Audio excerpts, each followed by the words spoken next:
요한복음 1장 35절부터 51절 말씀 같이 합니다. 또 이튿날 요한이 자기 제자 중 두 사람과 함께 섰다가 예수의 다니심을 보고 말하되 보라 하나님의 어린 양이로다. 두 제자가 그의 말을 듣고 예수를 좇거늘 예수께서 돌이켜 그 좇는 것을 보시고 물어 가라사대 무엇을 구하느냐 가로되 랍비 어디 계시오니까 하니 랍비를 번역하면 선생이라. 예수께서 가라사대 와보라. 그러므로 저희가 가서 계신 데를 보고 그날 함께 거하니 때가 43세 제 10시쯤 되었더라. 요한의 말을 듣고 예수를 좇는 두 사람 중에 하나는 시몬 베드로의 형제 안드레라.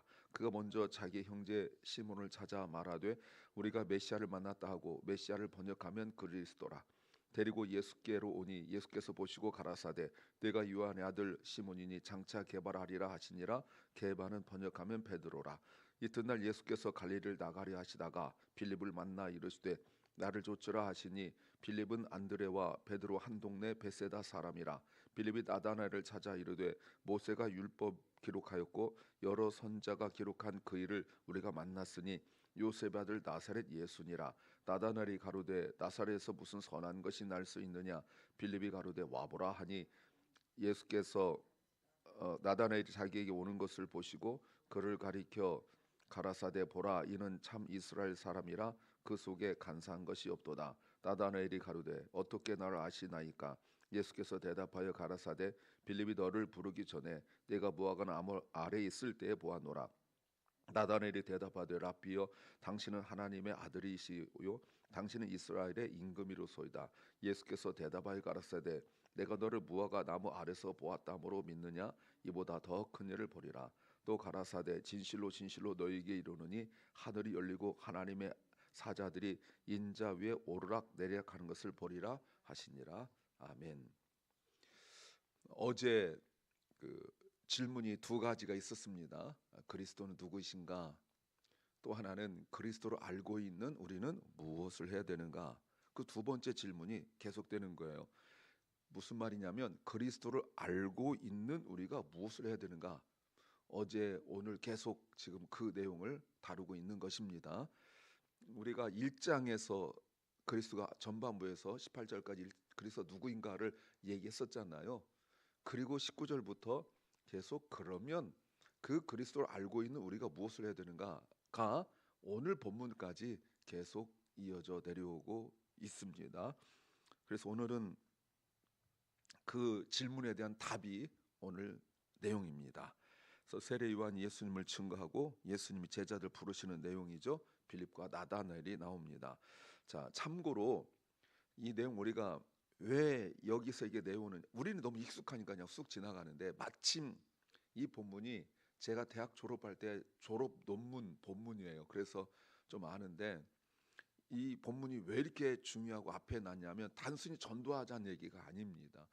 그때 당시에 그 이후로도 유명한 사람들은 제자들이 찾아와서 내가 선생님의 제자 되기 원합니다라고 말하면 심사하고 거르고 그렇게 해서 내 제자가 될 수 있는지 그렇게 해서 이제 뽑는 그 과정이었는데 오늘 본문에서 보시면 다르다고요.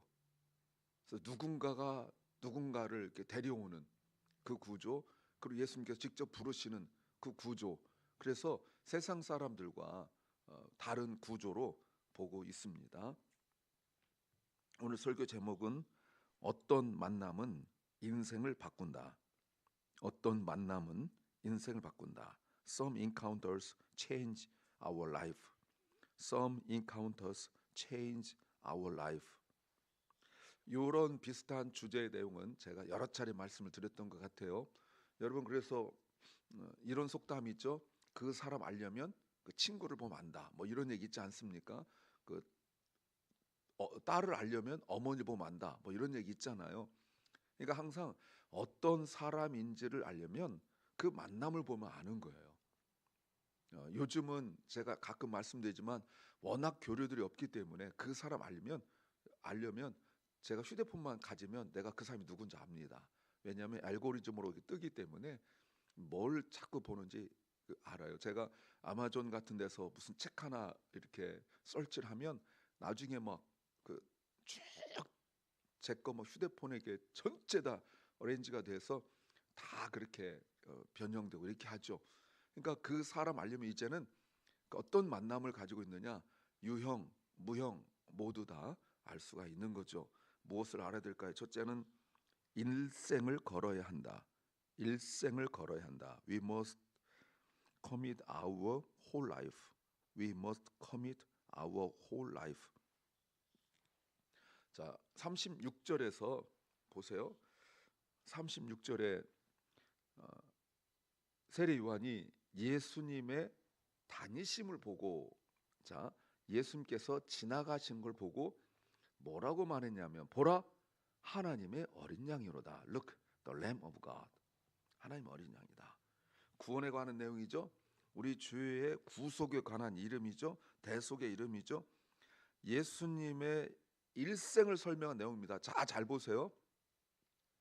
앞에 1절부터 18절까지 예수님 누구신가에 관한 내용할 때 말씀이시고 뭐 로고스, 하나님과 함께 창조 주시고 여러 얘기했는데 가장 중요한 것이 빛이었습니다. 그리고 난 이후에 예수님이 누구신가를 알고 있는 사람들의 반응에 있어서 세례 요한이 뭐라고 정리하냐면, 예수님이 누구신가에 대하여 또 다른 정의를 내리는데, 자, 이게 굉장히 중요한 거예요. 앞에서 예수님은 말씀, 빛, 이거는 어떤 그 일생을 물론 드러난 일이지만 어떤 행위에 의한 건 아니에요. 정체성이지 그랬잖아요. 그런데 어린 양이다 이 말은, 이거는 정체성에 관한 내용이기도 하고 행위에 관한 내용이기도 해요. 그러니까 어린 양 그 자체가 어떤 의미가 있는 건 아니잖아요. 근데 하나님 어린 양이다고 말하면 예수님께서 대속의 죽음까지 죽으실 것에 관한 내용이지 않습니까? 이게 지금 다른 표현이에요. 그러니까 적용과 이론과 적용을 함께 말해주는 그런 단어예요. 왜 이렇게 말을 했는지 기가 막히다 이 말입니다. 얘기를 했어요. 자, 그런데 이것은 예수님의 일생에 관한 내용이고 하나님께서 하실 일에 관한 내용이 바로 어린 양이다 이렇게 말해요. 근데 보세요. 37절 두 제자가 듣고 38절에 예수께서 돌이켜 그 다른 걸 보고 묻죠. 무엇을 걸으냐 했더니 라비어 라고 하고 그 다음에 굉장히 중요한 말 나옵니다. 가로 열고 가로 닫고, 랍비를 번역하면 선생이라. 요한은 이 성경 읽는 이방인들을 위하여서 모두 7번의 번역을 하는데 오늘 본문에 3번이나 나와요. 뭐는 뭐다라고. 왜냐하면 이때 당시는 일반적으로 썼던 단어가 헬라어거든요. 그릭이라고요. 헬라어를 썼어요. 그리고 보편적으로 사람들이 쓰는 단어는 아람어입니다. 히브리어가 아니에요. 아람어예요. 예수님도 아람어를 쓰셨어요. 히브리어하고 비슷해요. 이거 시리아 방언 정도 되는데 요거는 또 따로 배워야 됩니다. 그래서 성경은 맨날 우리가 헬라어 히브리어로 기록됐다고 그냥 쭉 전설처럼 내려오지만 아니고요. 3개의 단어로 세 개의 언어로 되어 있어요. 그래서 히브리어, 헬라어, 아람어 이렇게. 그래서 신학생 때 조금 열심히 있는 학생들은 아람어를 공부를 합니다만 대부분 안 하고 히브리어도 어렵거든요. 근데 여하튼 그거를 랍비다 이렇게 설명했어요.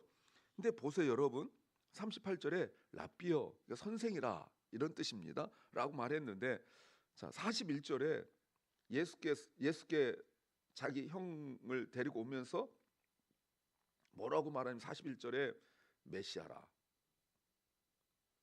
뭐가 변했습니까? 용어만 변한 건가요? 아니죠. 도대체 그 하루 저녁에 무슨 일이 있었을까요? 무슨 만남이 있었을까요? 이 만남을 통하여 그들의 언어가 바뀌었습니다. 그들의 인식이 바뀌었습니다. 정말 중요한 게 뭐죠? 그들의 믿음이 바뀐 거예요. 변했다 이렇게 말합니다. 그런데 보세요. 29절에 요한이 예수께서 자기에게 나오심을 보고 가로되 보라, 세상 죄를 지고 간 하나님의 어린 양이다. 29절에서 이야기했었습니다. 아무도 반응이 없었습니다. 아무도. 놀랍죠? 이렇게 많은 사람들 앞에서 보라, 하나님 어린 양이다 하고 서술까지 설명까지 했습니다. 그런데 아무도 반응이 없습니다. 그랬다가 오늘 다시 한번 두 제자도 함께 있을 때 똑같이 하나님이 어린 양이다라고 말할 때 반응을 보여요. 왜 반복된 얘기를 계속해야 되는지 아시죠? 언젠간 반응을 보여요. 그런데 반응을 보이는 거 그치지 않고 두 사람 중에 한 사람, 안드레가 베드로를 전도했어요. 두 가지죠. 반복해서 똑같은 내용을 계속 설교해야 된다는 거. 또 하나는 다 같이 말씀을 듣지만 반응을 아무나 보이는 건 아니다. 그 얘기를 하고 있는 거죠. 42절 보세요. 베드로, 게바죠. 예, 베드로, 게바 같은 말이에요. 근데 시몬인데 원래는 이름이 변했어요. 자, 이 이름이 변한 것이 무슨 의미인지 우리는 알죠. 앞으로 할 일 때문에 그런 거예요. 그 할 일도 예수님께서 승천하시고 난 이후에 사도행전 1장에 들어서야 비로소 어떤 역할이 조금 나오기 시작하고 일어서서 우리가 11명인데 가룟 유다 대신에 하면 뽑자 이 정도 얘기하다가 사도행전 2장 들어서서 8장 9장 여기까지 이제 10장에서 잠깐 중간에 사도 바울 나오지만 10장까지 그리고 나중에 15장에서 10장 15장 띄엄띄엄 나오긴 합니다만 그럼 여러분 베드로의 시대였었어요. 한 번 설교에 3,000명 5,000명이 주님께 돌아오는 미문 밖에 앉아있던 남에서부터 걷지 못하는 사람을 일으켜 세우는 이 어마어마한 기적을 이 이름으로 만들어 주신 거예요. 그러면 이름만 바뀐 것이 아니죠. 완전히 그의 일생이 변한 거예요. 여러분 이게 바로 제자가 된다는 뜻이에요. 이게 바로 제자 훈련의 가장 핵심적이고 중요한 목적이에요. 뭐라고요? 인식이 변해야 되는 거예요. 제자 훈련에 인식이 변해야 무엇을 해야 될지 아는 사람이고 그 무엇을 할지가 무엇입니까? 제자를 만드는 것이고 또 양육하고 돌보는 여기까지가 제자 훈련이죠. 우리 교회도 제자 훈련 계속 했습니다만 이 열매까지 가는 건 쉽지 않아요. 오늘 세례요한 보십시오. 오늘 세례요한을 통하여 제자의 모습을 보여주고 있습니다. 먼저 한 7개 단계가 나오는데 첫째는 말씀을 듣고 증거합니다. 그리고 두 번째는 성령을 보고 증거합니다. 세 번째는 예수님을 만나고 증거합니다. 네 번째는 자신을 낮추고 증거합니다. 다섯 번째는 성령으로 증거합니다. 여섯 번째는 다른 사람을 주님께 인도합니다.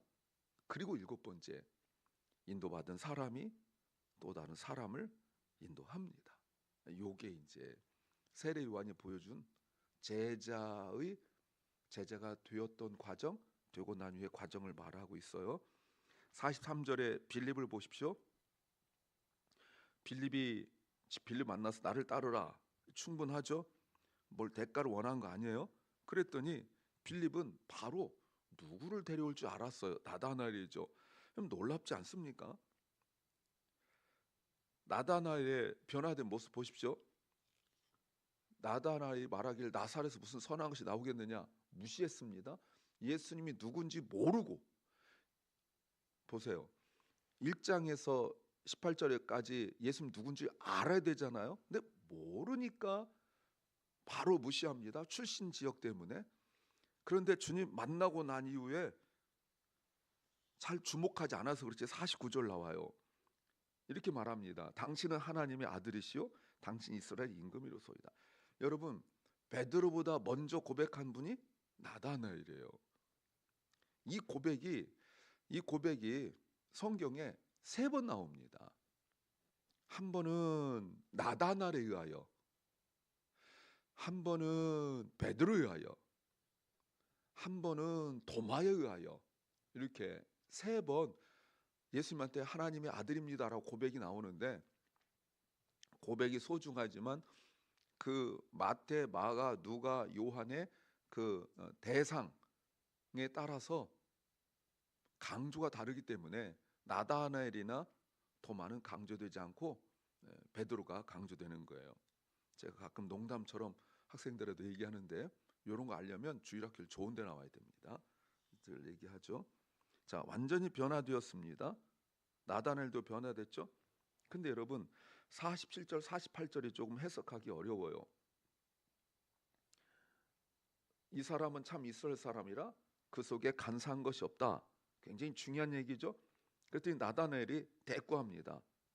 뭐라고 대꾸해? 48절에요. 어떻게 날 아십니까? How do you know me? 나 어떻게 아십니까?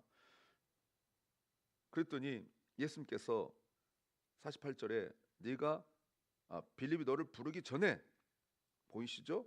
부르기 전에 네가 무화과 나무 아래 있을 때 보았다. 자, 이거 굉장히 중요한 얘기예요. 무화과 나무 아래 있을 때 보았다. 그랬더니 49절 랍비여 당신은 하나님의 아들이여 당신은 이스라엘 임금이. 이거 무슨 말이에요? 그 투시력을 보았다는 겁니까? 그런 말이 아니에요. 예. 그럼 예수님이 다른 것도 다 멀린 것도 보셔야지 왜 나다나엘만 보냐고 그러는 거예요. 무화과 나무 아래 있었단 말이 중요한 말이에요. 이스라엘 사람들에게 무화과 나무 아래 있었다는 것은 율법을 연구했다는 뜻이에요. 그 율법을 왜 연구해요? 메시아를 알기 위하여 연구하는 거예요. 이게 복합적이에요. 뭐 예를 들어서 어린아이가 학교 갑니다. 너도 학교 가니? 이러면 놀러 가는 거겠습니까? 자러 가겠습니까? 도시락 까먹으러 가겠습니까? 공부하러 가는 거잖아요. 그렇듯이 무화과 나무 아래에 있었다, 이 말은 학교에서 율법을 연구하듯이 연구한다는 뜻이에요. 근데 율법을 연구한다는 것이 무슨 뭐 이렇게 작구나 해석한다는 말이 아니라 참 이스라엘 사람이요 간사함이 없다, 이 말이 힌트인데 이거는 메시아를 사모한다는 말이에요. 예, 그랬더니 나단이 그걸 듣자마자 바로 고백하잖아요. 언제 어떻게요? 막 묻지 않습니다. 왜? 하나님 말씀의 역사이기 때문에 그래요. 예수님께서 50절 내가 너를 무화과 나무 아래서 보았다 하니까 믿느냐? 더 큰 일을 보리라. 51절 이것도 한참 설명해야 되는데 하늘이 열리고 하나님의 사자들이 인자 위에 오르락내리한 걸 보리라. 요 얘기를 좀 해야 되는데 언젠가 얘기할 때가 있겠죠. 성경에 하늘이 열렸다라는 말은 이건 진짜 그 지난번에 오셨던 분이 말씀하셨는데 박기천 교수님이 우리 기말고사 시험 문제가 성경 전체에서 하늘이 열린 것은 요거 이제 다 찾아서 시험 보는 그거였거든요. 여하튼 여기서 오르락내리락 한다. 누가 생각나죠? 야곱이잖아요. 이스라엘의 유대 전승에 전해 내려온 이야기에 메시아를 보여주는 사람이 야곱이에요. 그런데 그 이스라엘 전성에 나온 얘기입니다. 메시아가 있는데 여러분 그 메시아를 보려면 이 메시아가 하나님 옆에 계세요. 그러니까 하나님 옆에 계시니 천사들이 고개를 들어 하나님 볼 수 있습니까? 없습니까? 없잖아요. 눈을 가리고 우리가 이사야 7장에서도 눈을 가리고 그렇게 하고 있지 6장에서 눈을 가리고 있지 않습니까? 그러니까 눈과 발을 가려야 되거든요. 근데 분명히 메시아를 보고 싶은데 메시아가 하나님 우편에 앉아 계시기 때문에 볼 수가 없는 거예요. 그러니까 눈을 가리고 있어요. 궁금했어요. 그런데 어떤 천사가 세상을 돌던 천사가 뭐라고 말하냐면 저기에 메시아가 있다 이렇게 말해요. 그러니까 육체로 입고 있기 때문에 천사들이 와서 보고 올라가고 와서 보고 올라가고 해서 오르락내리락이에요. 그 얘기를 하는 거예요. 이 얘기하면 우리는 잘 모르는데 이스라엘 사람들은 이것이 바로 무엇을 말인지 알아요. 메시아의 강림을 의미하는 말이에요. 결국 나다나엘은 율법을 연구해서가 아니라 예수님을 만나야 메시아를 알게 되는 그 이후에 중요한 거죠. 그러니까 이 말이 무슨 말을 하려고 그러냐면 훈련을 받고 그냥 따라만 다녀서는 진정한 제자가 될 수 없고 일생을 걸어야 된다, 그 말입니다. 두 번째는 경험이 분명해야 한다. 경험이 분명해야 한다. The experience must be unmistakably clear. The experience must be unmistakably clear. 자, 43절에 빌립에게 예수님께서 나를 따르라 라고 말씀하십니다. 그런데 나다나엘은 달라요. 빌립이 나다나엘을 전도했고요. 나다나엘이 아까 보셨지만 예수님의 출신 지역을 문제 삼습니다. 이방 땅과 같았죠. 그런데 빌립 보세요. 나다나엘과 논쟁하지 않습니다. 막 예수님 욕하는데 논쟁하지 않아요. 다만 뭐라고 말하냐면 와보라. 이게 누가 한 말이냐면 예수님께서 처음에 세례 요한의 제자였던 그 두 제자가 예수님을 찾아왔을 때 와보라 이렇게 말씀하셨거든요. 와서 보라 이거죠. 한번 와볼래? 이게 아니었습니다. 주님께서 분명히 말씀하시던 그대로요. 39절에서 자 예수님 만나서 복음 전할 때 수많은 이론이 있지만 내가 만난 예수님 전하는데 여러분 자 이거 굉장히 중요한 얘기예요. 예수님 만난 건 주관적이죠. 주관적이잖아요. 누구나 다 주관적이라고요. 근데 객관적으로 예수님 만날 수 있습니까? 그게 공동체예요. 그래서 와보라 이것이 공동체. 그러니까 예수님을 만나 변화된 공동체. 지금은 여기는 제자 공동체겠죠. 그 공동체 요 얘기를 하려고 그러는 거예요. 그래서 주관적으로 예수님 만난 것뿐만 아니라 객관적으로 예수님 만난 그 증거가 바로 공동체라고요. 이때 당시 예수 믿는다는 것은 오늘날과 많이 다르죠. 많은 손해를 보고 각오해야 될 그런 내용이에요. 그런데 와서 보라는 거예요. 무슨 말입니까? 와서 보면 네 인생이 바뀔 거다. 지금 그 얘기를 하고 있는 겁니다. 자, 그렇다면 이렇게 우리가 분명해야 되죠. 내가 어느 공동체에 있는지 아셔야 돼요. 복음이 있는 공동체, 그리스도를 만나는 공동체, 말씀이 온전히 선포되는 공동체에 있어야 되죠. 그리스도를 만난 사람들이 내가 만난 예수를 증거할 수 있는 그 공동체, 이게 중요하죠. 뭐 봉사도 좋고 무슨 단체 모임도 좋고 뭐 여러 가지도 좋으나 가장 중요한 것은 그리스도가 계신 공동체, 이런 경험이 분명해야 합니다. 세 번째는 확신이 있어야 한다.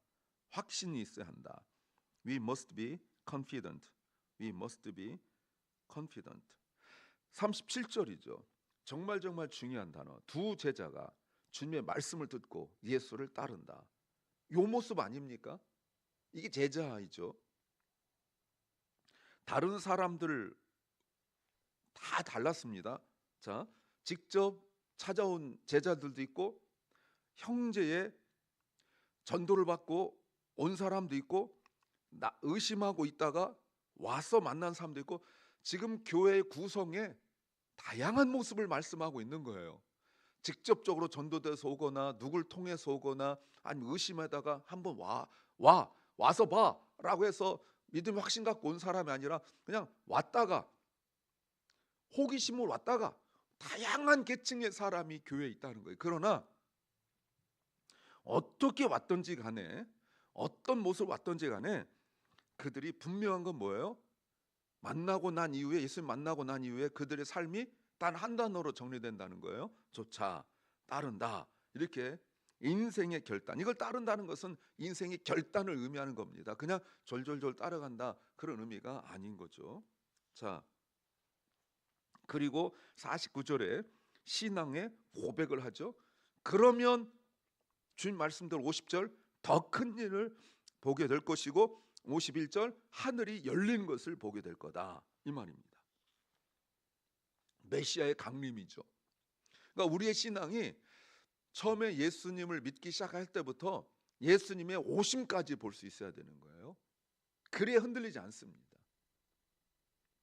신앙생활하다 흔들리는 게 왜 그러냐면 기도 많이 안 해서 그런 것도 아니고 성경 많이 몰라서도 아니에요. 물론 모르면 기도 조금 하면 더 흔들리기 쉽습니다만 그게 전부가 아니라 가장 중요한 것이 예수님의 오심을 보지 못하니까 흔들리는 거예요. 예수 오심을 보지 못하니까. 제가 가끔 얘기했지만 그 영화 옛날에 한국 영화 그 암살인가 거기에서 이정재 배우가 그 독립군들을 고발하는 스파이 밀정을 하지 않습니까? 나중에 막 해방됐을 때 경찰국장도 하고 막 높아집니다. 재판을 받죠. 그때 뭐 자기 몸에 총알이 있다 뭐 이렇게 말하면서 막 그런 얘기했는데 나중에 그 변질된 사람들이 무슨 말합니까? 이런 날이 올 줄 몰랐다. 이렇게 해방될 줄 몰랐다. 영원히 일본이 압제할 줄 알았다. 모르니까 그런 거거든요. 그러니까 변질하는 거예요. 우리가 견딜 수 있는 게 뭡니까? 이 밤이 깊어도 곧 새벽이 올 걸 믿기 때문에 우리가 밤을 견디는 거잖아요. 마찬가지예요. 신앙생활이 견딜 수 있는 힘은 내가 막 근육 있고 뭐 깡다과 있고 그런 것이 아니라 우리는 주님 오심을 보기 때문에 그래서 견디는 거예요. 그래서 우리가 넉넉해지는 것입니다. 오늘 예수님 만나는 과정을 이야기하고 있습니다. 사랑하는 여러분, 예수님 만나야 인생이 변하는 거죠. 공부로 변하는 거 아닙니다. 훈련으로 변하는 거 아닙니다. 주님 만나야 됩니다. 기도합니다. 주님, 예수님 만나야 인생이 변하고 무엇을 해야 될지 또 우리가 바라보아야 될 곳이 어딘지 알게 하시니 감사합니다. 사랑 결란과 사랑 우리 자녀들이 예수님께 와서 예수님 만나고 또 훈련받고 양육받아 이 땅에 전도자로 살게 하시고 증인으로 살게 하옵소서. 병중에 있는 연약한 성도들을 주께서 그럼에도 불구하고 주님의 증거자가 되게 하옵소서.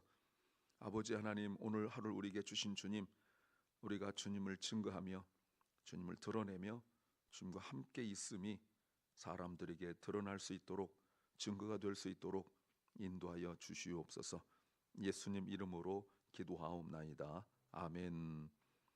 하늘에 계신 우리 아버지여, 이름이 거룩히 여김을 받으시오며 나라의 마옵시며 뜻이 하늘에서 이룬 것 같이 땅에서도 이루어지이다.